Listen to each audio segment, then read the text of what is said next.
आज संक्रांति स्पेशल रे कौन प्रस्तुत करवा भाबू भाबू मन पड़ला जे आज धनु संक्रांति पौष मास आरंभ पहिली भोग भी आज ठारू लगी हेब आउ एही पौष मासरे ही एक बन्नी खेचुड़ी प्रस्तुत होता है कारण कथार अच्छी माँ लक्ष्मी ठाकुराणी ए समय बाप घर को पलि जाइथांती तो माँ एतिक दिन रोषे करी जगन्नाथ को खाइबा को देइथांती। माँ तो बुढ़ी लोक एत सब आइटम प्रस्तुत करि परिबेनी तेणु से तरतर हुई एका संगे डाली चाउल परिबा पकाई एक बन्नी प्रस्तुत कर दियंती। भोर उठी काले पुओ को भोक लगी जीवनी माँ मन ना ताहेले चलंतु आमे भी आज एक बन्नी प्रस्तुत करिबा ता सांगरे मिठा डाली महुर भी प्रस्तुत करिबा। मंदिर भली स्वाद होई न पारे तथापि छोटिया प्रयासटे करिबा। प्रथमे एक बन्नी प्रस्तुत करिबा सेथिपई आवश्यक सामग्री अरुआ चाउल 2 गिना मु एठी नेछि याकू भल भाबरे धोई पानी निगाड़ी रखिबा। डाली मु एठी हरड डाली बुट डाली मुग डाली नेछि याकू भी भल भाबरे धोई पानी निगाड़ी रखिबा। परिवारे मु एठी कटिकी पोटल कंचा कदली मूला नेछि किछि नड़िया कोरो नेछि हमरो अदा छेचा हिंगु नेछि गोटा जीरा किछि हळदी गुंड दरकार कमला रस किछि दरकार हमरो भल देसी घी आवश्यक अनुसार लूण। वर्तमान गैस ऑन करी गोटे पात्र रे पानी देई बसैबा। चाउल को वर्तमान मु एठी भल भाबरे धोई पानी निगाड़ी रखिछि। डाली भी भल भाबरे धोई पानी निगाड़ी रखिछि। हमरो सबु डाली चाउल एका संगे मिसई नेबा। वर्तमान हमरो डाली चाउल संगे दिया ही गला। वर्तमान परिबा गुडी को भी सेथरे दे देबा।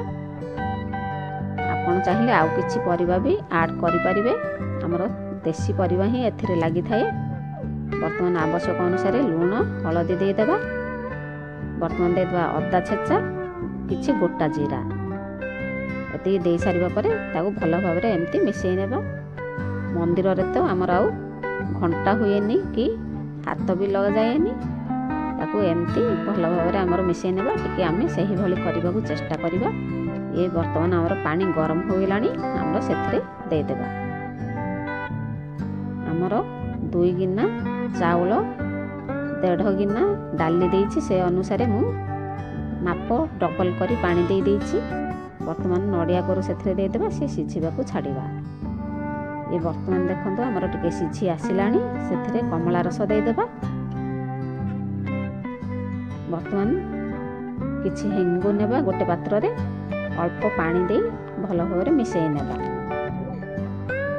भल भाबरे मिसई सारिबा परे हमर डाली परिबा चाउल सिझारे सेही हिंगु पानी टी दे देबा। वर्तमान दे देबा हमर भल देसी घी नेले हमर भल टेस्ट आ फ्लेवर आसे। वर्तमान आउ किसी गोटा जीरा दे देबा। वर्तमान प्रस्तुत हो गला हमर एक बन्नी खेचुड़ी। वर्तमान चलंतु प्रस्तुत करिबा मिठा डाली।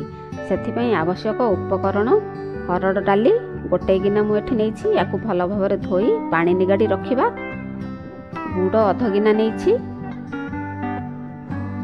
किछि गोटा जीरा हळदी गुंड किछि दरकार हिंगु किछि दरकार आवश्यक अनुसार लूण दरकार घी दरकार। वर्तमान गैस ऑन करी गोटे पात्र रे पानी देई बसैबा। पानी गरम होबा को छाड़ीबा। वर्तमान पानी गरम हो गेलानी हरड डाली को भल भाबरे धोई पानी निगाड़ी रखिथिबा ताकू दे देबा। वर्तमान आवश्यक अनुसार लूण दे देबा। वर्तमान दे देबा हळदी ताकू गोटा जीरा सेथरे दे देबा। वर्तमान ताकू सिझिबा को किछ समय छाड़ीबा। ये वर्तमान देखंतु सिझी आसिलानी सेथरे हमर वर्तमान दे देबा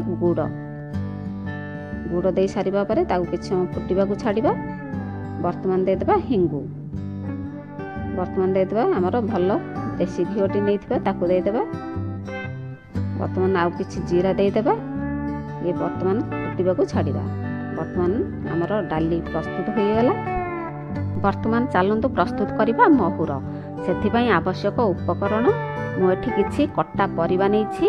हमर देसी परिबा ही एथिरे दरकार तो मु सारू किछि खंड करि नेछि। मूला झुडंग भी काटी नेछि କିଛି କନ୍ଧମୂଳ କାଟି ନେଇଛି, କିଛି ପୋଟଳ କାଟି ରଖିଛି, କଞ୍ଚା କଦଳୀ ତାକୁ କାଟି ହଳଦୀ ପାଣିରେ ଧୋଇ ରଖିଦେଇଛି, କିଛି ବୋଇତାଳୁ ଆମର ଦେଶୀ ଆଳୁ କିଛି ନେଇଛି, ମୋତେ ଧଳା ବାଲା ଦେଶୀ ଆଳୁ ମିଳିଲାନି, ଏମିତି ଲାଲ ବାଲା ଦେଶୀ ଆଳୁଟି ନେଇଯାଇଛି, କିଛି ବୁଟ 3-4 ଘଣ୍ଟା ଆଗରୁ ଭିଜେଇ ନେଇଛି, ନଡ଼ିଆ କୋର କିଛି ଦରକାର, ଗୁଡ଼ 1 ଚାମଚ ଦରକାର, ଆବଶ୍ୟକ ଅନୁସାରେ ହଳଦୀ, କିଛି ଛେଚା ଅଦା, ହିଙ୍ଗୁ ଦରକାର, ଆବଶ୍ୟକ ଅନୁସାରେ ଲୁଣ, ଘିଅ ଦରକାର।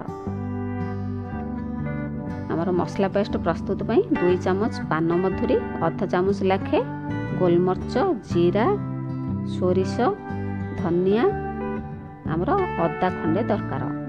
ଏସବୁ ଆମେ ଗ୍ରାଇଣ୍ଡର ଜାରରେ ଦେଇ ଗ୍ରାଇଣ୍ଡିଙ୍ଗ କରିନେବା। ଆମର ମହୁରରେ ପାନମଧୁରୀର ଫ୍ଲେଭରଟି ବେଶୀ ଆସେ, ତେଣୁ ପାନମଧୁରୀର କ୍ୱାଣ୍ଟିଟି ବେଶୀ ନେଇଥିବା। ଆମର କିଛି ନଡ଼ିଆ କୋର ସେଥିରେ ଦେଇ ସେମିତି ଗ୍ରାଇଣ୍ଡିଙ୍ଗ କରିନେବା, ପାଣି ବିଲକୁଲ ଦେଇନଥିବା। ବର୍ତ୍ତମାନ ଦେଖନ୍ତୁ ଆମର ଖାଲି ସେମିତି ଶୁଖିଲା ଗ୍ରାଇଣ୍ଡିଙ୍ଗ କରିବା ପରେ ବର୍ତ୍ତମାନ ପାଣି ଦେଇଦେଲି, ପାଣି ଦେଇ ତାକୁ ଏକଦମ ଫାଇନ୍ ପେଷ୍ଟ ପ୍ରସ୍ତୁତ କରିବା। ବର୍ତ୍ତମାନ ଆମର ଦେଖନ୍ତୁ ଏକଦମ ଫାଇନ୍ ପେଷ୍ଟ ପ୍ରସ୍ତୁତ ହୋଇଗଲା। ବର୍ତ୍ତମାନ ଯିବା ଆମର ଗୋଟିଏ ପାତ୍ରରେ କାଟି ରଖିଥିବା ପରିବା ଗୁଡ଼ିକ ଦେଇଦେବା, ସେଥିରେ ଭିଜେଇ ରଖିଥିବା ବୁଟ ବି ଦେଇଦେବା। ବର୍ତ୍ତମାନ ଦେଇଦେବା ଆମର ଗ୍ରାଇଣ୍ଡିଙ୍ଗ କରି ରଖିଥିବା ମସଲା ପେଷ୍ଟ, ବର୍ତ୍ତମାନ ଦେଇଦେବା ଆମର ନଡ଼ିଆ କୋର, ଆବଶ୍ୟକ ଅନୁସାରେ ଲୁଣ, ହଳଦୀ ଦେଇଦେବା, ଆମର ଗୁଡ଼ 1 ଚାମଚ ସେଥିରେ ଦେଇଦେବା, ଆମର ହିଙ୍ଗୁ କିଛି ଦେଇଦେବା, ବର୍ତ୍ତମାନ ଅଦା ଛେଚା ବର୍ତ୍ତମାନ ଦେଇଦେବା କିଛି, ତାକୁ ଭଲ ଭାବରେ ମିଶାଇ ନେବା। ବର୍ତ୍ତମାନ ଦେଖନ୍ତୁ ଆମର ସବୁ ଭଲ ଭାବରେ ମିଶି ଆସିଲାଣି। ଆମର ସେଥିରେ କିଛି ପାଣି ଦେଇଦେବା, ଆମର ମସଲା ପାଣିଟି ଥିଲା ମୁଁ ସେଥିରେ ଦେଇଦେଲି, ଆମର ସିଝିବାକୁ ଯେତିକି ପାଣି ଦରକାର ସେତିକି ଦେଇଦେବା। ଗ୍ୟାସ୍ ଅନ୍ କରି ତାକୁ ବସାଇ ନେବା, ସେ ସିଝିବାକୁ ଛାଡ଼ିବା। ଇଏ ଦେଖନ୍ତୁ ଟିକେ ସିଝି ଆସିଲାଣି ଆମର।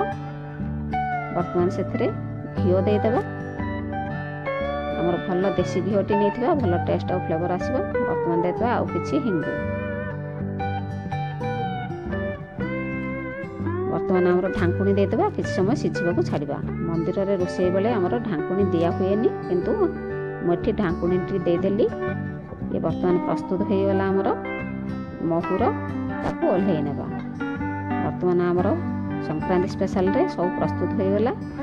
ଏକବର୍ଣ୍ଣୀ ଖେଚୁଡ଼ି, ମିଠା ଡାଲି, ମହୁର। ଏମିତି ପ୍ରସ୍ତୁତ କରନ୍ତୁ, ଖାଆନ୍ତୁ ଏବଂ ଖୁଆନ୍ତୁ। କେମିତି ଲାଗିଲା କମେଣ୍ଟ ମାଧ୍ୟମରେ ଜଣାନ୍ତୁ। ଲାଇକ୍ କରନ୍ତୁ, ସେୟାର କରନ୍ତୁ, ସବସ୍କ୍ରାଇବ୍ ଯଦି କରିନାହାନ୍ତି ମୋ ଚ୍ୟାନେଲ୍ ତାହେଲେ ସବସ୍କ୍ରାଇବ୍ କରିନିଅନ୍ତୁ। ଧନ୍ୟବାଦ।